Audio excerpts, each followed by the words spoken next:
In today's video, I'm gonna give you my most valuable tips so you can go from looking like this to looking like this.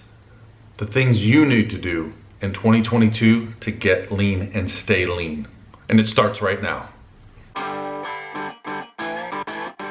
Hey guys, this is Paul Rebella from ProPhysique.com. In today's video, I'm gonna give you my most important advice for losing body fat, for getting lean, for getting the physique that you're after.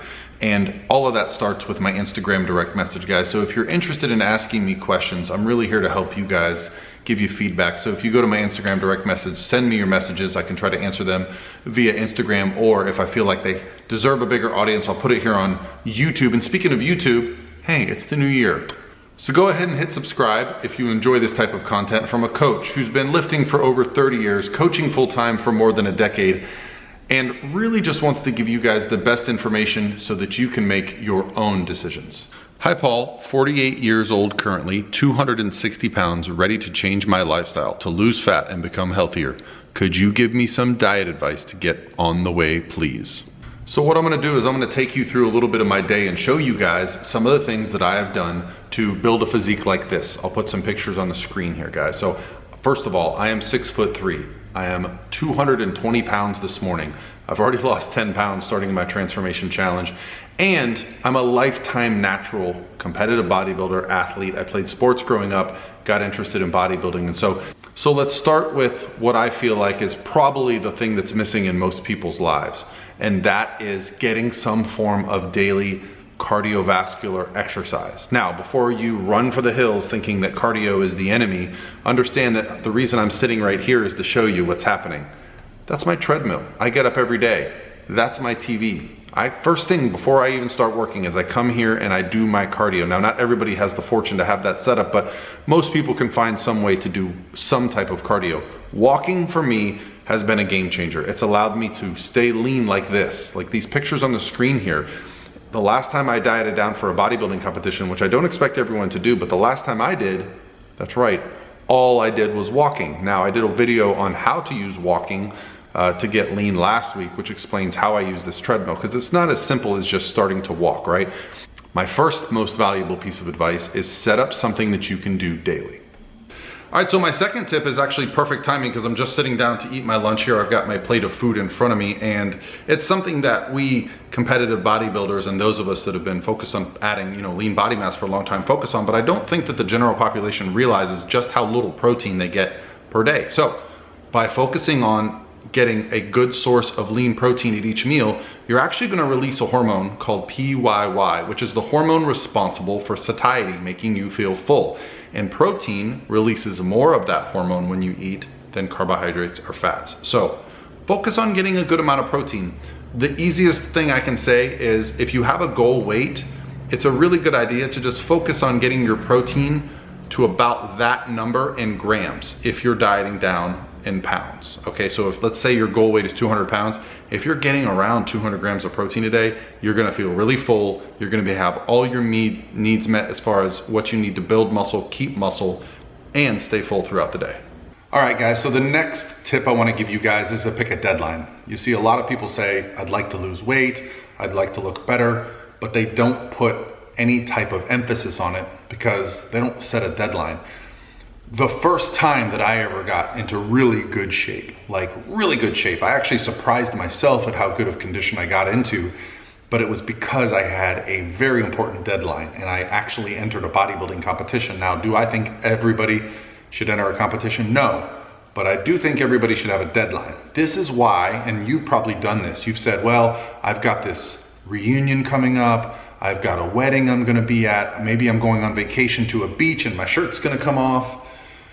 This is why deadlines really have value, because it changes your thinking, the way you think, and behavior change is what's gonna drive the majority of the progress you make. So the 90-day transformation challenge that my company does that starts in a couple weeks and gives away $50,000 and has a private group and provides nutrition and training, this is why I do it, because I realize without that impetus, without that saying, hey, this is day 1, and this is day 90, and every week you're checking in, and every week you're taking pictures, and you're stepping on the scale, and you're staying excited, there's value there. So pick a goal, set a photo shoot, vacation, enter our Pro Physique Transformation Challenge. Whatever it is, hey, I'm gonna even encourage you to get on a bodybuilding stage, because that's really going to drive the behavior changes that are gonna help you reach your goal. Now, this next piece of advice is something that you should not do, okay?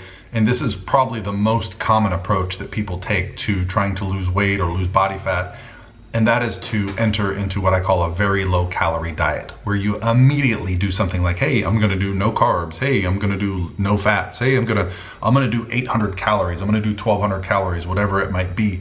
Understanding that while those approaches are going to work initially, they're going to set you up for failure in the long term, because they're not creating positive changes. They're creating binary thinking where you're either on your plan or you're off.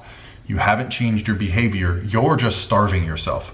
And it's exciting to see the scale drop 4 or 5 pounds in a week, 10 pounds in a week, whatever it might be, but understanding that most of that is just going to be water weight, and you're going to risk losing lean body mass, which is going to, over time, lower your metabolism, and you're going to get into a place where low calorie dieting no longer works. You've got too much body fat because you've rebounded, and now you don't know what to do. And you're going to have to spend as long as a year or two correcting that. And if you don't know what I mean, watch my videos on reverse dieting. So do not try an ultra low calorie approach to dieting. All right, guys, now this next tip is probably the most powerful thing that I've ever done when it comes to learning how to manage my physique, to get the physique that I want. And it was probably one of the more difficult things, and that is learning about macros, learning to track macros, learning to plug the foods that I eat into a device that's going to give me data. Now, at first it was cumbersome because you need a food scale. But nowadays, if you've got a food scale and you've got a phone, which if you're watching this video, I know you do, well, you can plug these numbers in and you can get some data. So what I fully suggest you do is you get an app that allows you to scan barcodes, search for foods, and just start plugging things in to give yourself an idea. Now, sometimes you're gonna run into a situation where the thing that you want isn't in there, and you've got to get a little bit creative. You gotta maybe go on Google and look things up. But what this is really gonna allow you to do is, while it's gonna require work on the front end, you're gonna start to recognize and you're gonna start to have understanding of what's on your plate, even if you're not tracking. You'll say to yourself, oh, I need to hit my protein goals for the day. You'll be able to look at foods and go, I remember what was in that. You'll start to learn that if you look at a rice cake, you know how many carbs are in a rice cake, okay? You start to look at chicken and go, that's about 5 ounces of chicken. I know about how much protein is on my plate. So it's a very valuable tool. Technology has made it much easier to do now, and it allows you to no longer look at foods as binary, and you can start to include the foods that you enjoy in your diet.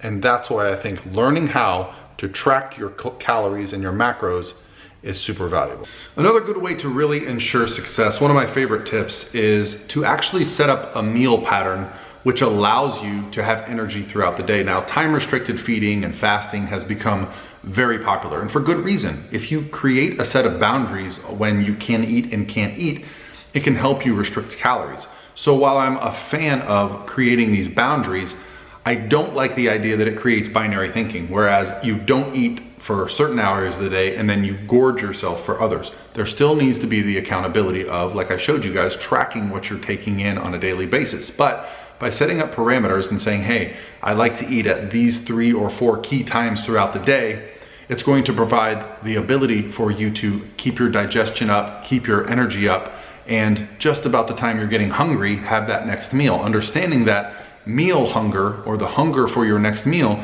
is most closely associated with the pattern with which you eat. Your body gets used to those patterns and will actually send you signals and remind you that it's time to eat. So after a few days of eating, say 3 or 4 meals a day, and cutting it off at a certain time, that's going to be a great benefit.